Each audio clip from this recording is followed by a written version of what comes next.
Bienvenidos, como siempre, a la legislativa del pueblo. El día de hoy no podrá acompañarnos el coordinador, no es cierto, viene para acá, ya está por llegar ahorita y en cualquier momento el coordinador Ricardo Monreal. ¿Cómo son gachos, de verdad? ¿Quién dijo? Ándale, te estoy viendo, Así es, fuego amigo. Ya está por llegar el doctor, está a menos de un minuto a acompañarnos. Agradecerles mucho siempre la presencia, la participación en este ejercicio de comunicación sin precedente, que ya tiene un número muy importante de personas que se conectan a través de las páginas del grupo parlamentario. Agradecerle, por supuesto, a la Secretaría de Comunicaciones de la Cámara de Diputados, que nos ayuda siempre con la transmisión de este evento, y por supuesto a Radio Congreso, a las y a los medios de comunicación. Ya va llegando el coordinador. A los medios de comunicación, que además yo siempre he dicho que no hay mejor fuente, ¿verdad, coordinador?, que la de la Cámara de Diputadas y Diputados. Gracias por acompañarnos. Yo quiero mencionarles que, para que no se preste a ninguna especulación, le he pedido autorización al coordinador de permitirme irme a una responsabilidad que él mismo me ha encomendado. Así que no es que lo abandone, no es que lo deje, más bien voy a cumplir una responsabilidad que me ha encomendado el coordinador. Bienvenidas a todas y a todos. Gracias. Bueno, es que ya ahora ha cambiado mucho la correlación de fuerzas, como está muy cercano al partido. Ahora él decide, baja la hora a las 12, las 11, las 11:30, y luego me deja aquí cumpliendo la responsabilidad que a él le corresponde como vocero.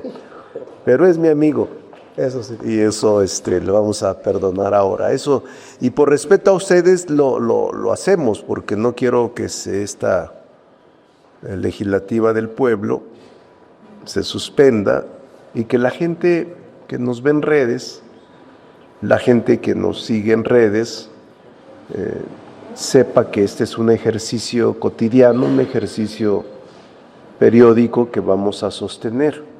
Hoy el vocero va a salir a una reunión importante y por eso es que me quedo yo con ustedes. Así de que comencemos. Gracias, doctor. Muchas gracias. Comencemos. ¿Hay alguna pregunta?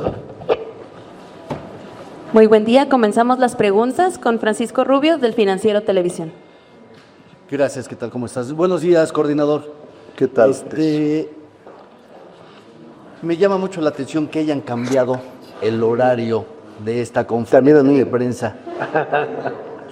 Porque estaba convocada a las 12. Sí. Y es que también pareciera que no es una cosa fortuita, desde el momento en que María Elena Pérez Jaén también convocó una conferencia de prensa en donde daría a conocer que van a solicitar el proceso de desafuero en contra de Adán Augusto López, senador, y por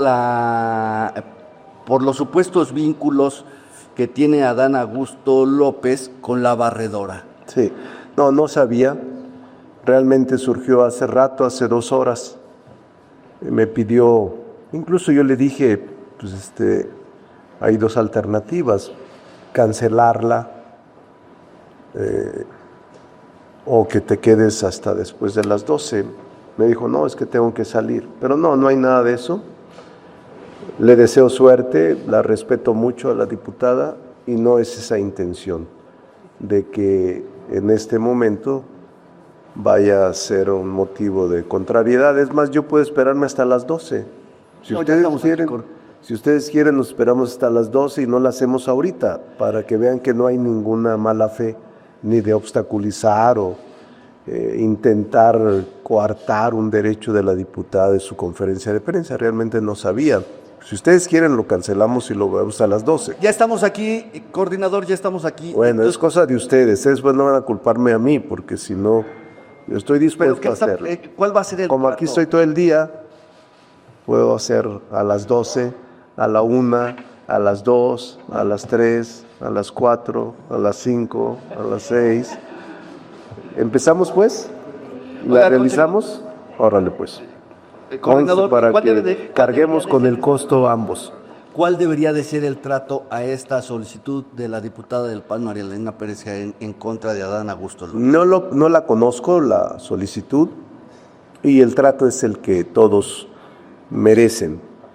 Es decir, el procedimiento normal que se sigue en la Cámara de Diputados, con atención a un miembro del Poder Legislativo, y se seguirá el procedimiento institucional y parlamentario que en estos casos existe. Porque se dice, bueno, por ejemplo, en el caso del cártel inmobiliario se pidió una comisión. Para Adán Augusto no hay ese apoyo. No se ha presentado. Me voy a reunir la semana que entra, creo, con la Junta de Coordinación Política, si mal no recuerdo, pero ya me he estado reuniendo bilateralmente y ninguno de los coordinadores me ha planteado este tema. Seguramente va a llegar a la Junta y ahí lo vamos a revisar. No me pronuncio porque soy parte de la Junta y soy presidente, pero lo que se presente lo vamos a ver con respeto y atenderlo conforme a la ley. En torno a la visita de ayer del ministro presidente electo de la Suprema Corte, Hugo Aguilar, ya hay gente que está interpretando que lo trajo de la mano, para arriba y para abajo, que fue un acto de imposición. No conocía la cámara a él, y lo enseñé, le mostré. Bueno, a ver, termina la pregunta, Paco.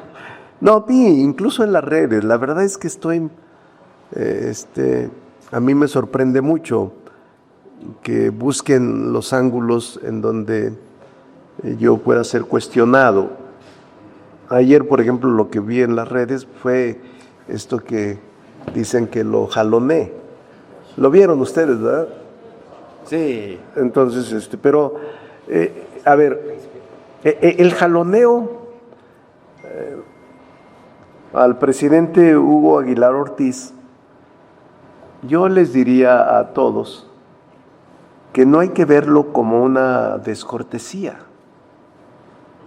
ni mucho menos como una falta de respeto, como algunos han intentado hacerlo aparecer. Yo les diría, fue una amigable, una manera amigable para evitar que tomara un pasillo equivocado. Ustedes estaban afuera esperando la fotografía y yo realmente, por atenderlos a ustedes, por eso me pasa.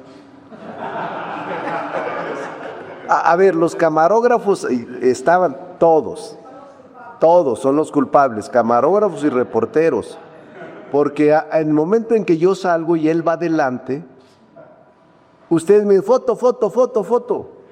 Ah, ¿quieren fotos? Sí, órale, pues, a ver, tú, Hugo. ¿Sí o no fue así? O sea, no fue de mala fe, ni es una descortesía. Las redes deben de culpar a los medios que me presionaron a que sacáramos la foto. Entonces, yo les diría, repito, fue una manera amigable para evitar que tomara un pasillo equivocado, porque estaba a la derecha, que es la entrada al pleno, y debíamos ir por la izquierda, que es la salida a la sala verde. Por ahí va uno a tomar el elevador para subir al salón verde. Ustedes lo saben muy bien. Entonces, eso fue lo que sucedió. Ahora, afortunadamente, el primer ministro presidente electo por el pueblo en la historia de México, bueno, había sido Juárez, pero ya lo expliqué ayer, duró un día. Afortunadamente, el ministro presidente no lo sentí, no es de formalismos protocolarios. Lo sentí muy auténtico, muy honesto, muy de gesto y trato humanitario. Entonces, el respeto entre los poderes lo ratifico. Habrá respeto absoluto entre los poderes. Y este respeto entre la división de poderes, entre el legislativo y el judicial, no se agota en gestos de cortesía, sino en relaciones institucionales. Y estas no han cambiado. Yo les digo, he visto al ministro presidente en 3 ocasiones y no lo conocía antes, no coincidí con él antes y me cayó bien. Es un hombre que va a dar la sorpresa para mí y va a defender la autonomía del Poder Judicial y va a ser un buen ministro y un buen presidente. Van a ver. Ya no queda descartado que va a haber jaloneo hacia la derecha, sino que se vaya hacia la izquierda. No, va a haber jaloneo hacia el camino correcto de la ley y la justicia. Van a verlo. Una última pregunta, Carlos. Está muy buena tu pregunta, Paco. Pero yo pensé que no me iban a preguntar eso, pero bueno, está en las redes. Perfecto. Sobre la detención de Carlos Treviño Medina, exdirector de Pemex, por favor. Bueno, eso obedece a un orden de aprehensión. Seguramente será sometido a proceso. Nosotros no nos pronunciamos para no incurrir en desviaciones que deban de realizarse con motivo de la presunción de inocencia y el debido proceso, que son principios constitucionales que nuestra Carta Magna se señalan. Entonces vamos a esperar los próximos días para saber cuál fue la determinación del Ministerio Público y la resolución del juez, en todo caso. Gracias. Gracias, Paco. Siguiente pregunta, Cecilia Hernández, de Línea Política. Diputado, buenos días a todos. Yo me quiero salir un poquito del tema político. El día de ayer usted mandó un video donde estaba haciendo un recorrido por las afectaciones que hubo por las fuertes lluvias que han caído en la Ciudad de México y en otras partes del territorio nacional.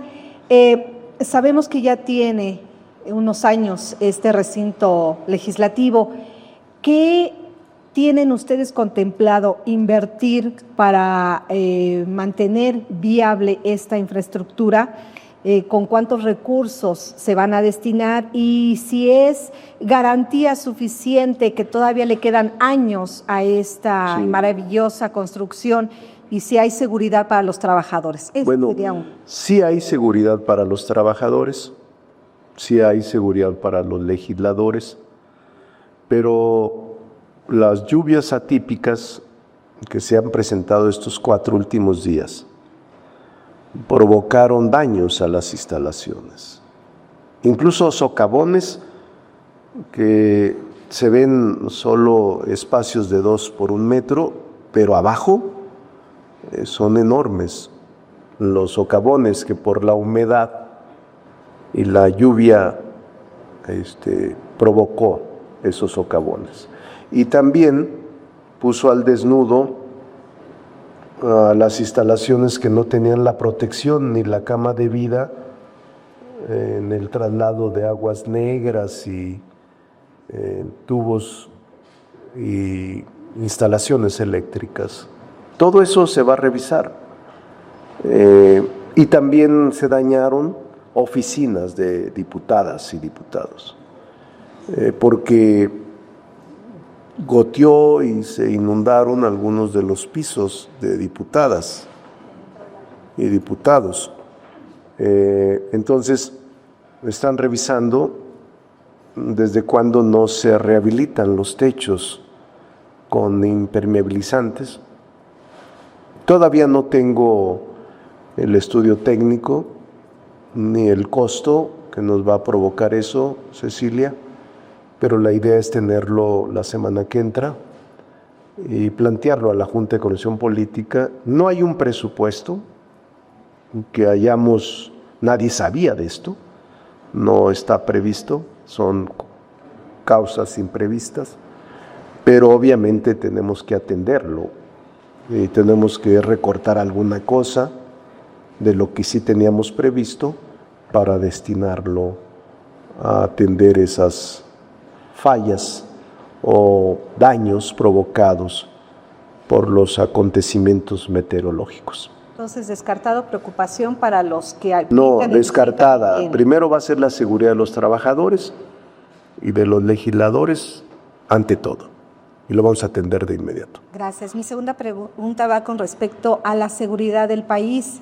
El día de ayer una autoridad norteamericana hace el llamado para que no acudan precisamente al estado de Zacatecas, estado que usted ya gobernó, y del cual dijeron que, bueno, pues hay buenas cifras de seguridad. Sí. Este llamado, esta advertencia, ¿no tendría el propósito de ahorcarlos? Porque, bueno, México recibe a muchos visitantes, ¿no? Sí. Y me gustaría saber su opinión. Cecilia, son 30 estados los que se señalan en distinta vertiente de no ser visitados. Solo 2 estados se escapan de esta calificación de Estados Unidos.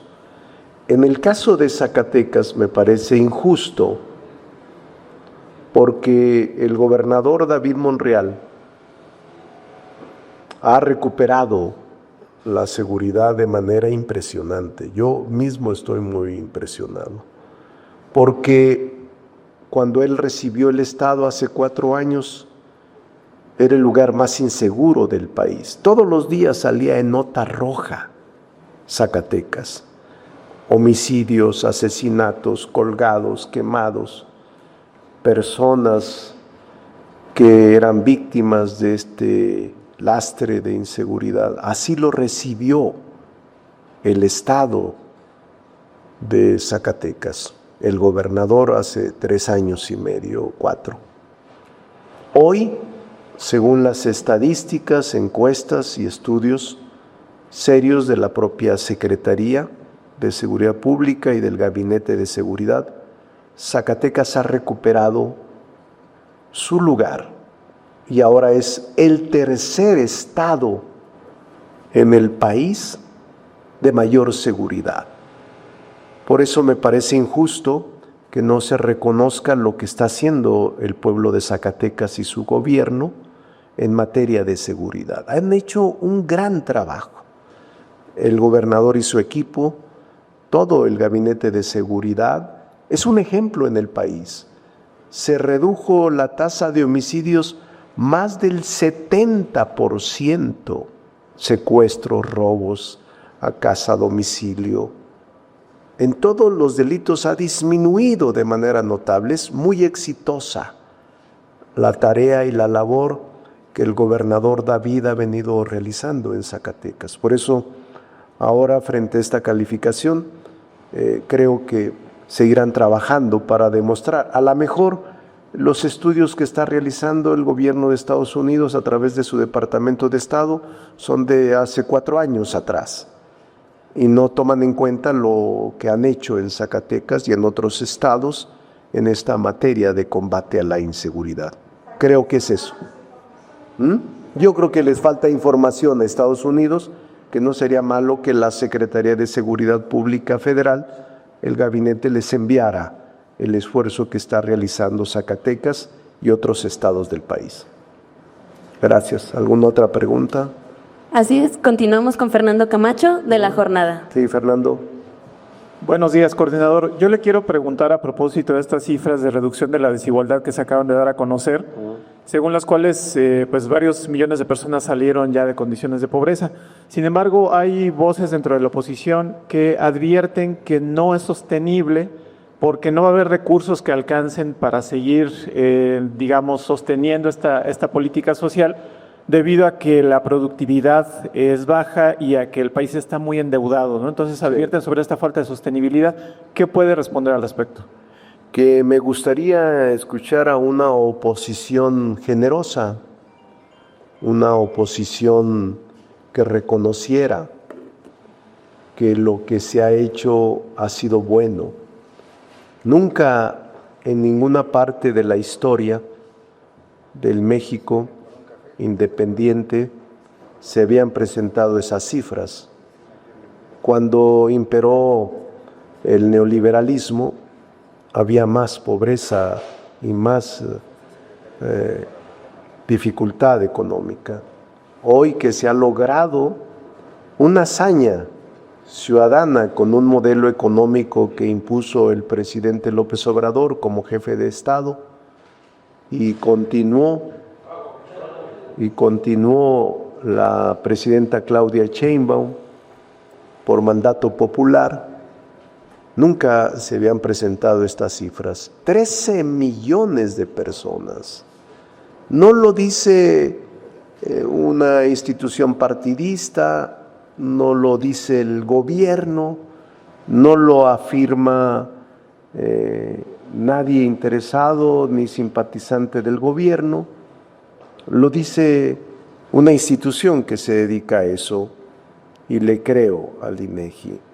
Siempre le he creído al INEGI por su conformación y por su base científica. Creo que deberían un poco moderar su crítica a esta disminución por parte de la oposición. Deberían aceptar que fue el camino correcto la política social que implementó el presidente López Obrador y que continúa la presidenta Claudia Sheinbaum.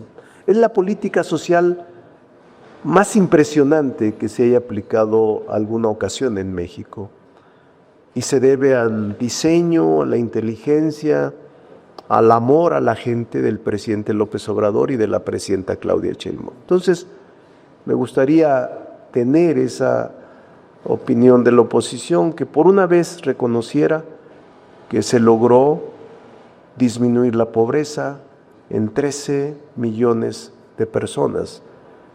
No es fácil eso, lo que se ha logrado en los últimos 7 años, y nosotros vamos a respaldar a la presidenta en su presupuesto que nos plantee para ir disminuyendo más la pobreza. Vamos a combinar productividad, empleo y apoyo social para que sea un círculo virtuoso en favor del desarrollo de México. Diputado, pero independientemente de la importancia del logro, el señalamiento era si es sostenible. ¿Usted cree que sí es sostenible? Sí es sostenible, por supuesto que es sostenible. 7 años sosteniéndolo, pueden durar décadas con esta política de apoyo y respaldo a la gente que más lo necesita. Sí es sostenible. Ok. Ahora, con respecto a temas de seguridad, yo le quería preguntar, envío o expulsión, no recuerdo el término que se utilizó, para los capos de la delincuencia organizada que se enviaron recientemente a Estados Unidos, podría parecer parte de una estrategia, digamos, para que Estados Unidos esté contento con México. ¿Qué sentido tiene, lo que le pregunto es, qué sentido tiene complacer de esa manera a Estados Unidos si de todas maneras termina teniendo una valoración negativa, si termina hablando mal, si termina diciendo que México no hace nada, etcétera? Sí, es una política de Estado la que ha implementado la presidenta Claudia Sheinbaum en materia de seguridad y en materia de intercambio de procesados o reos y en materia de extradición. Y yo la avalo y la respaldo. La presidenta Claudia Sheinbaum ha dicho a través del secretario de Seguridad Pública que eran entes que podrían generar violencia y que lo que hizo de la extradición, más que a petición del gobierno de Estados Unidos, era por la propia seguridad interna del país. Yo le creo a ella y le creo a García Harfuch. Entonces, no hago conjeturas, siento que lo que está haciendo la presidenta es lo correcto. Nunca ningún presidente se había atrevido a hacerlo. Ella lo está haciendo, ya son con estos 26, 50 y tantos extraditados, generadores de violencia. Y me parece que es una buena decisión que ha tomado el Estado mexicano. Siguiente pregunta, Felipe Barrera, de ABC Noticias.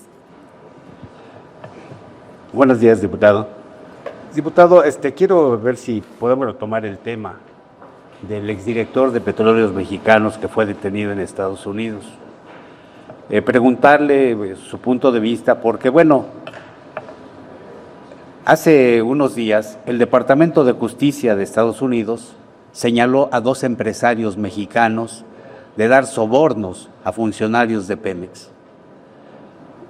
Uno de ellos fue candidato del Partido Acción Nacional al gobierno de Campeche en 2009, Ávila Lizárraga. Se ha querido darle la vuelta a este tema cuando consideramos que es importante, porque en Petróleos Mexicanos pasa todo, pero no pasa nada. Vemos el caso de Emilio Lozoya, llega a un acuerdo, hoy está disfrutando su libertad, y ahora detienen a otro, y la gente empieza a cansarse de ver nada más escándalos mediáticos, pero nada concreto, porque la mayoría de los mexicanos votaron por un cambio cuando llegó al 2018 Morena a la presidencia, porque tenían la esperanza de que se iba a hacer justicia a tantos años de impunidad, tanto daño al país. Incluso se sometió a consulta si se investigaba a los expresidentes, y todo ha quedado así. Sí, se llevó la consulta, pero bueno, no hay respuesta para muchos sectores de la gente. Dice que las cosas van igual. O sea, hay que medir el termómetro, y el señalamiento es ese. Todo pasa, pero no pasa nada. Actos de corrupción. Hoy se señala el caso de Adán Augusto allá en el Senado, y parece que ya está el manto protector, porque Morena ofreció otras cosas. Y hoy la gente dice, es lo mismo. Yo recuerdo al ingeniero Eberto Castillo cuando decía, refiriéndose a los gobiernos priistas, decía él en una entrevista que le hice, los acusamos de bandidos, no de tontos, y aplican la máxima de tapaos los unos a los otros. Y eso parece que está ocurriendo.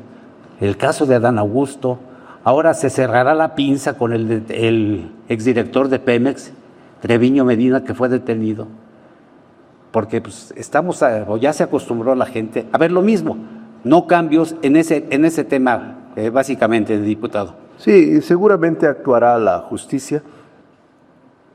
La Fiscalía General de la República es autónoma, no tiene que ver nada la presidenta ni tampoco el movimiento al que pertenecemos. Seguramente habrá consecuencias jurídicas de sometimiento a procesos a los presuntos responsables de corrupción o de algún delito que se haya cometido. Vamos a esperar que la justicia actúe. Yo no tengo esa vocación de ser juez ni ministerio público, pero como ciudadano sí creo que deba de castigarse a los responsables. Sí debe la justicia actuar. Yo tengo mucha claridad en lo que se ha hecho, por eso se volvió a ganar en el 2024, porque la gente creyó que se habían cumplido sus expectativas, por eso volvimos a ganar. Si no, la gente nos hubiera retirado el respaldo, y por eso la presidenta Claudia Sheinbaum tiene casi el 80% de aceptación ciudadana. Yo sí creo que es diferente. Los propios 13 millones de pobres que salieron de ese sector de pobreza extrema son quienes afirman, es el elemento más significativo de que las cosas no son iguales que en el pasado. Esos 13 millones de pobres que salen de la pobreza y que ahora están en otro sector son reflejo fiel de que la política económica que cambió el presidente López Obrador fue el camino correcto. Hasta ahora nadie nos puede desmentir. Esos son los hechos que ahora vivimos con una presidenta de la República firme, inteligente, estructurada, contundente y con una vocación real de defensa de la soberanía de nuestro país. Entonces, Felipe, Yo entiendo que puede haber opiniones distintas a las nuestras, las respetamos, pero defendemos los principios en los que sustentamos nuestro movimiento. Y vamos a procurar no fallarle a la gente para continuar siendo de la preferencia mayoritaria de ellos. Sí, en el aspecto del tema social, diputado, pues sí, se ven muchos cambios, se ven avances, esto que menciona usted de la pobreza, pero en el aspecto de la aplicación estricta de la ley, la aplicación de la justicia, hay mucho desánimo, y porque incluso ayer mismo en la conferencia que dieron senadores del Partido Acción Nacional allá en la casona de Jicotenca, ellos decían que los señalamientos a los dos empresarios, hoy se sabe, de extracción panista, eran informes a medias, porque no se estaba dando a conocer por parte del gobierno mexicano que justamente si hubo sobornos fueron a funcionarios de Pemex en el tiempo de Andrés Manuel López Obrador. O sea, ahí viene otra vez, ahí se protege a dos panistas, pero la situación de la gente, le comento porque el termómetro está ahí y los focos rojos empiezan a encenderse por todo lo que se ha visto y que no se ha avanzado. Ahora le pregunto, ¿usted confía en que ahora, a partir del 1 de septiembre, pueda cambiar esa percepción de impunidad que hay en gran parte de la población? Sí, confío. Por eso hicimos la reforma judicial. Estoy convencido de la reforma judicial y también estoy convencido del déficit de justicia que dejan los miembros del Poder Judicial que salen a partir del último de agosto. Yo sí creo en eso, voté por eso y defiendo la reforma judicial. Y ahora que hay una nueva composición del Poder Judicial, estoy seguro que se recuperará ese déficit de justicia del cual estoy de acuerdo, pero se debe a la impartición de justicia que dejó mucho que desear. Toda esta etapa hasta el próximo día último de agosto. Confío en que la composición de la Corte, jueces, magistrados y ministros ayude a recuperar la confianza ciudadana en la justicia del país y elimine la impunidad que nos marcó toda esta etapa de este régimen judicial que ya concluye afortunadamente. Por último, diputado, y en torno a la Suprema Corte, pues aprueban un anteproyecto de presupuesto donde pues da la impresión de que quieren seguir dejando privilegios salariales, de prestaciones. ¿Esto lo va a corregir aquí la Cámara de Diputados? Sí. No conocemos nada, Felipe. Yo no conozco el anteproyecto de presupuesto de la Suprema Corte de Justicia de la Nación. Nos llegará el 8 de septiembre. He visto notas en medios de comunicación que plantearon un 12% de aumento del presupuesto, lo que de entrada les digo inadmisible. De entrada les digo, es difícil que se autorice por la Cámara, por la mayoría legislativa, un presupuesto tan obeso, tan grueso para un poder, cuando la inflación va a estar entre el 4 y el 5%. No sería posible. Gracias, diputado. Gracias. Continuamos con Héctor Guerrero, de Televisa. ¿Qué tal, diputado? Buenos días. Dos preguntas muy concretas nada más. Después del reconocimiento de este avión que ingresó a territorio mexicano a petición de las autoridades mexicanas y pues el reconocimiento o las declaraciones de que esto no violenta la soberanía nacional, le pregunto, entonces ¿está rebasado el Estado mexicano en su lucha contra el crimen organizado, que sí reconoce implícitamente la necesidad de contar con apoyo de Estados Unidos para su combate? Una. Y la otra, si nos pudiera dar un informe, no sé si lo tenga, de Protección Civil sobre los daños causados, ya lo mencionó, pero tal vez Protección Civil ya tenga un informe detallado si es que hay alguna afectación grave al Palacio Legislativo, además del socavón o algún otro. Sí hay daños. Esta última, Héctor, sí hay daños, pero aún están elaborándose por parte de Protección Civil todas las áreas que fueron dañadas estos días. Entonces yo espero que el lunes ya lo tenga y les corro traslado, con mucho gusto.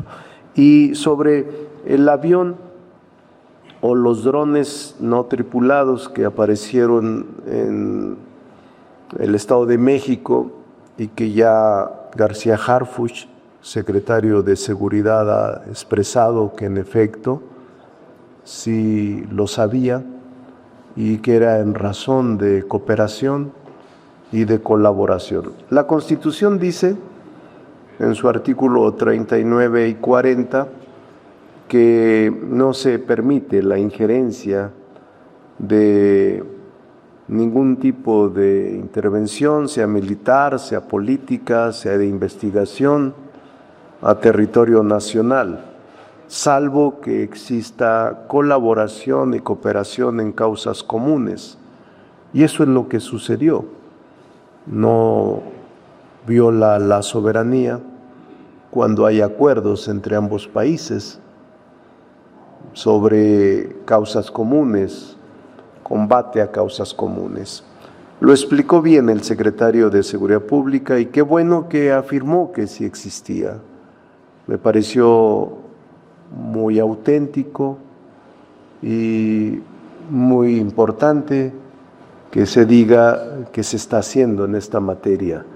No creo que esté rebasado el Estado mexicano, no lo está. Tenemos la capacidad de reacción suficiente en nuestras Fuerzas Armadas para combatir cualquier tipo de delitos, pero la cooperación implica reciprocidad en el combate a contrabando, a la introducción de armas ilegales al país y también al combate a los cárteles del crimen organizado asentados en nuestro territorio nacional.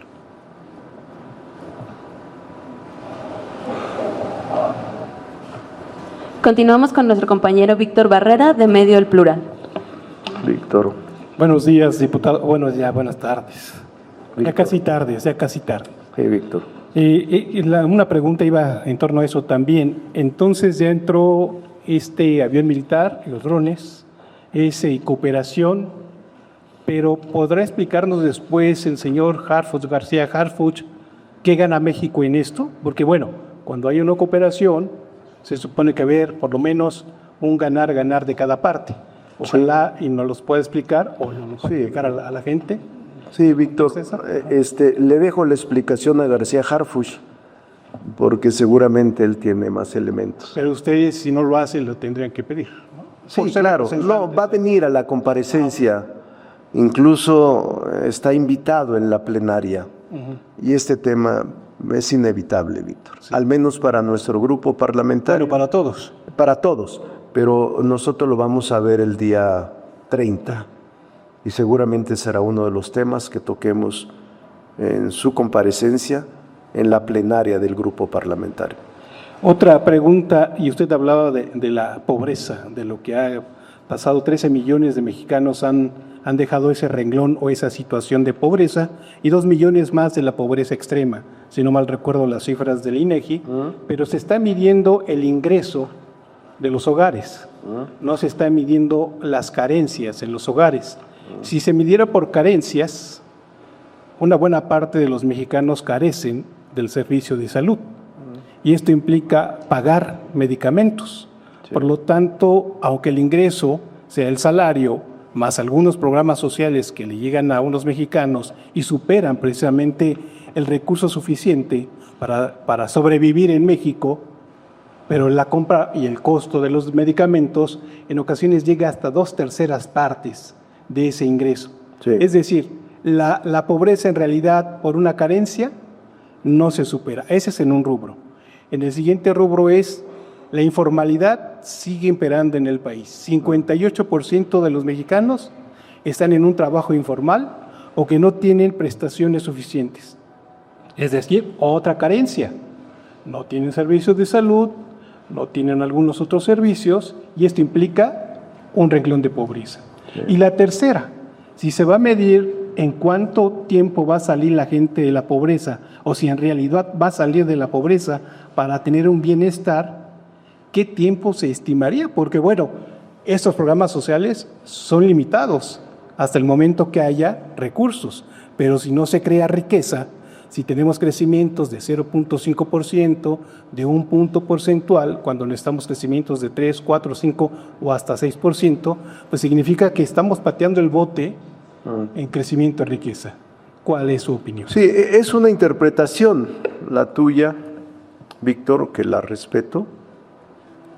Es una interpretación que nosotros no descalificamos. Pero me quedo con las cifras de INEGI.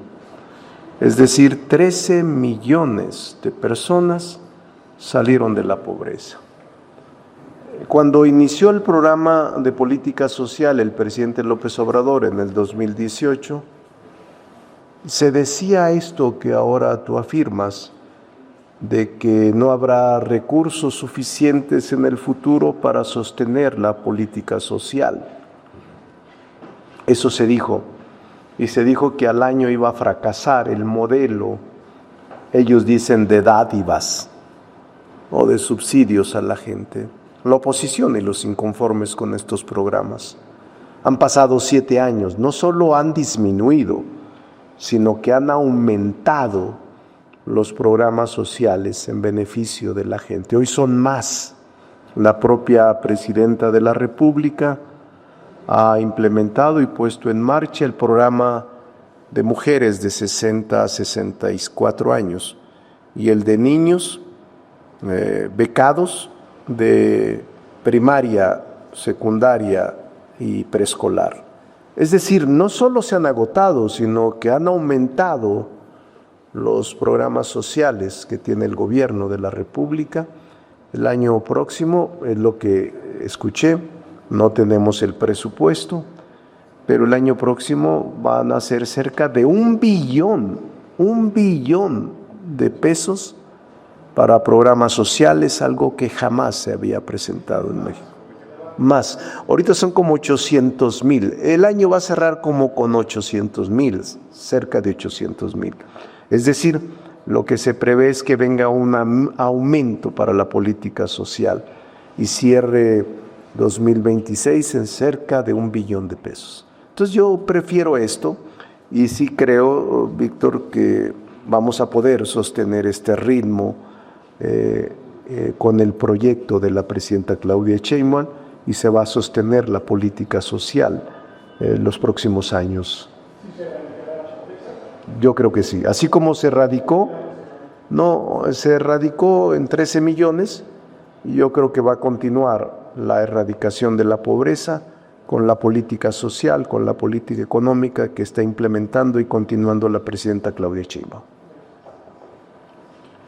Tenemos una pregunta digital por parte de Fernando Moctezuma, de Síntesis Legislativa. Dice, sobre los informes de las y los legisladores, ¿los 50,000 pesos de presupuesto están etiquetados y se tiene que devolver algún remanente o cómo funciona la fiscalización de este recurso? Sí, Fernando, están etiquetados, están presupuestados, no de ahora, tiene ya bastantes años que se les entrega anualmente esta cantidad a los diputados para que informen en sus distritos. Esto es para la contratación del local, sonido, material, trípticos o publicidad dentro de la ley.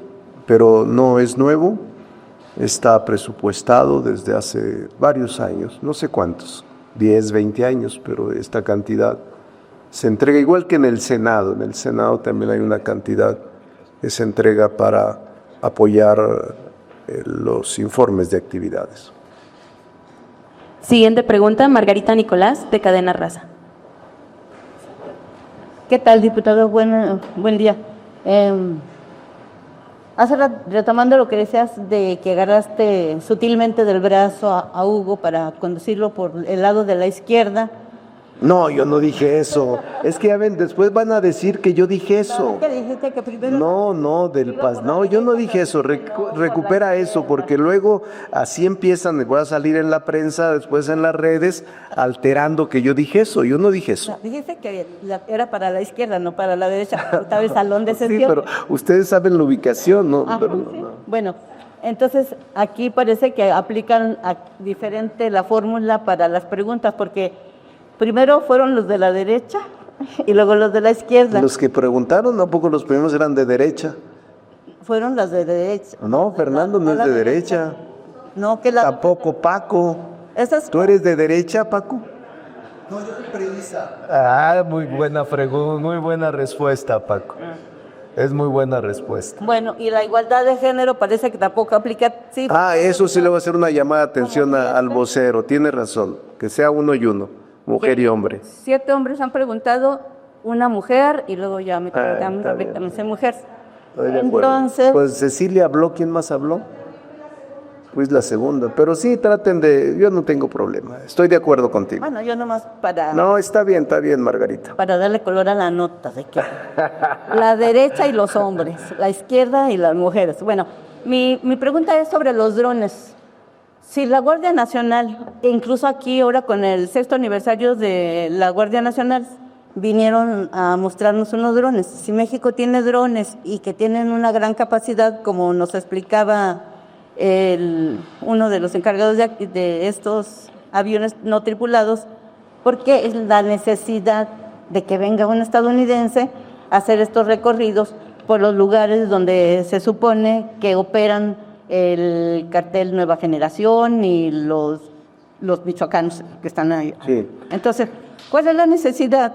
Y que se sepa después, por voz de Omar García, que fue un intercambio, le pidieron, si se tienen aquí los aparatos, los elementos técnicos, la tecnología, ¿por qué traer un avión, un no tripulado de los Estados Unidos? Eso es lo que llama la atención y que se sepa, pues ya cuando sucedió el hecho.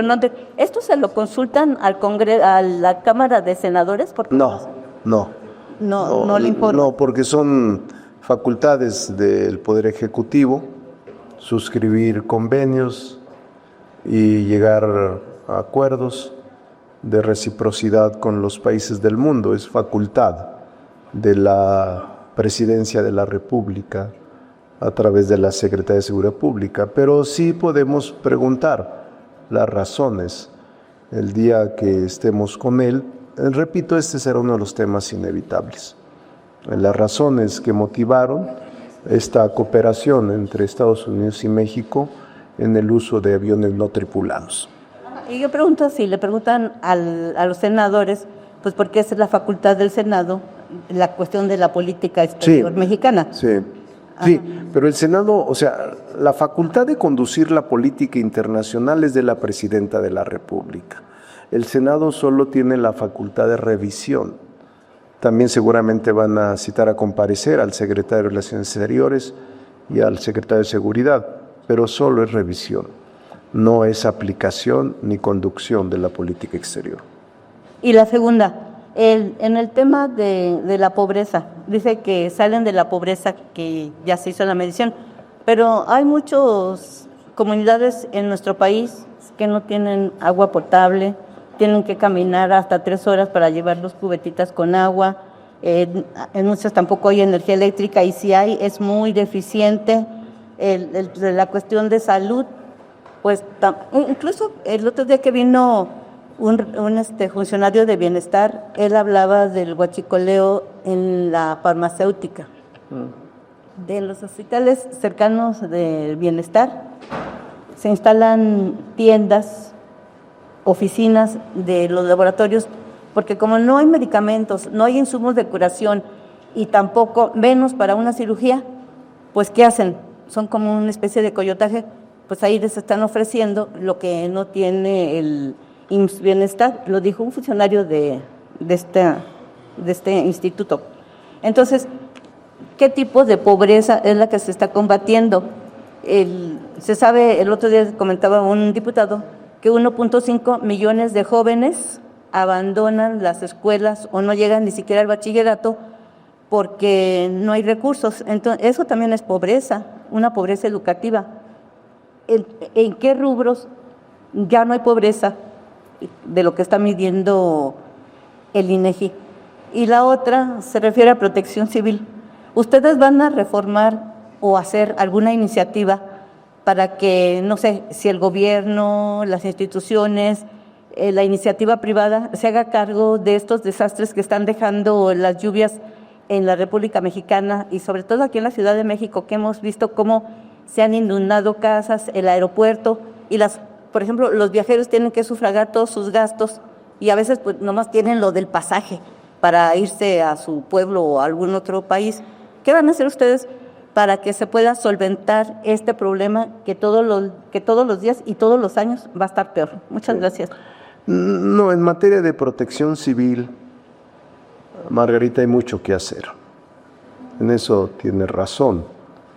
Cómo prever este tipo de desastres en la ley, cómo prepararnos para la resiliencia y cómo poder enfrentar estos cambios climatológicos provocados por la destrucción del medio ambiente o por fenómenos que nunca habíamos visto. Esta última lluvia de lunes fue de 80 milímetros desde 1952, creo, 51, que no se había presentado esa precipitación fluvial en 20 minutos. Es un asunto atípico, pero sí hay reformas, y digo, hay iniciativas de reformas en la Comisión de Protección Civil y en la de Gobernación. Y vamos a revisarla, incluso yo tengo reunión con ellos pronto, creo que la semana que entra, porque sí hay peticiones de la revisión de la ley que regula este tipo de siniestros y de problemas y fenómenos meteorológicos. Sí, claro, urge. Y lo de los 13 millones yo ya lo expliqué bien, yo me quedo con la explicación, los datos, las estadísticas que INEGI ha proporcionado. Ahí está, en sus estudios, donde se impacta la disminución de la pobreza, lo remito a ellos. Es bueno leer todo el documento, que es muy interesante, con bases científicas y con bases serias, sin manipulación de las cifras. Yo no cuestiono las estadísticas, diputado. ¿En dónde está realmente el combate a la pobreza? Ahí dice en los estudios de INEGI. Si no, te mando copia. Muchas gracias. Bueno, tenemos dos preguntas más. Penúltima pregunta por parte de Tasnín Hernández, de A la Crítica, Agencia Digital. Buenas tardes, diputado.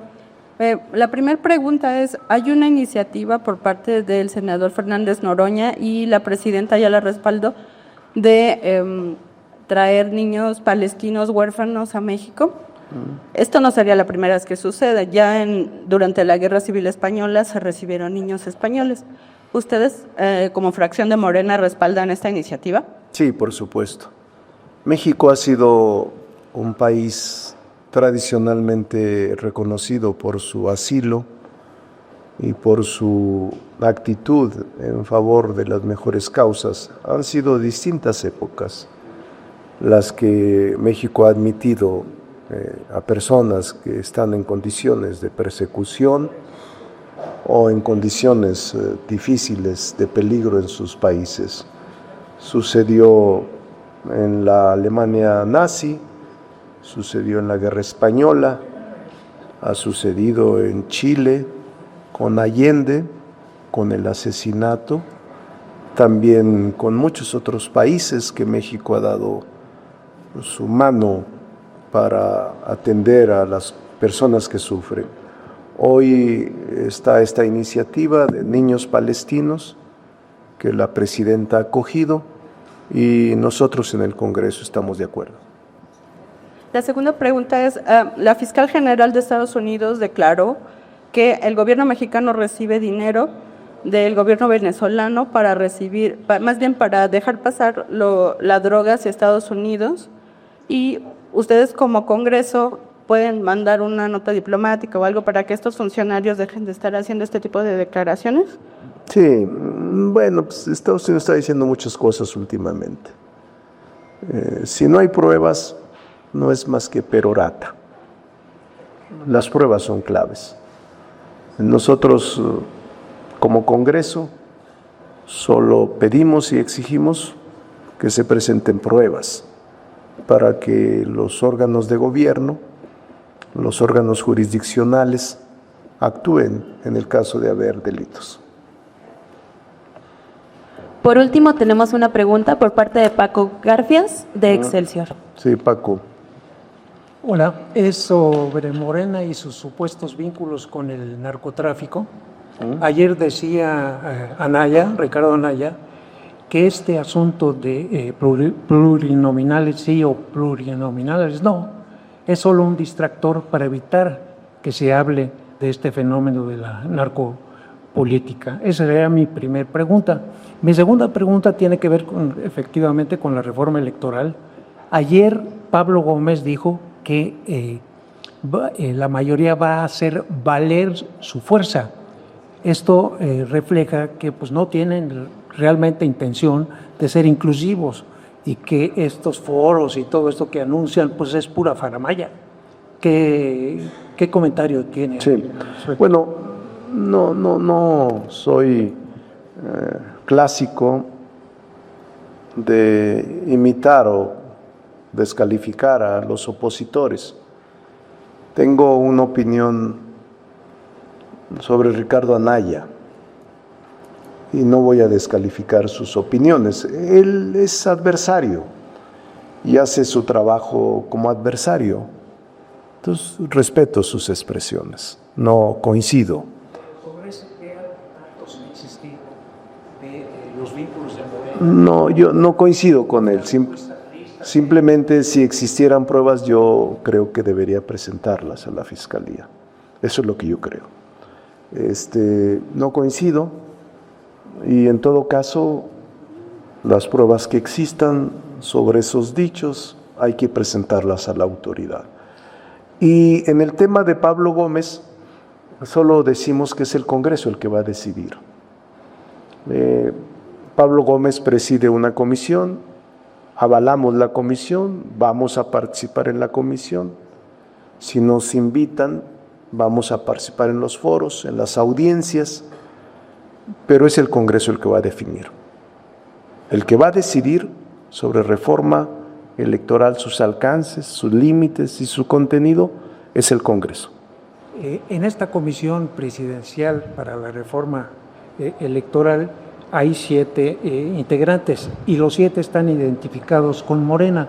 ¿No hubiera sido un signo de apertura que hubieran invitado a expertos, a consejeros del INE o del IFE, por ejemplo, o incluso a la oposición a ocupar un lugar ahí? Sí, pero no debe de preocupar eso, Paco, porque finalmente lo que se hizo en el caso de la Comisión para la Reforma Electoral fue ejercer una facultad que la Constitución le concede a la Presidenta de la República en el nombramiento de la Comisión Gubernamental. Es del Ejecutivo esa comisión. Y esa comisión, según leí en el Diario Oficial de la Federación, tendrá la posibilidad de invitar a todos los personajes de la vida pública, asociaciones civiles, representantes partidistas, exconsejeros, intelectuales, académicos, ojalá y acepten ir a exponer su posición.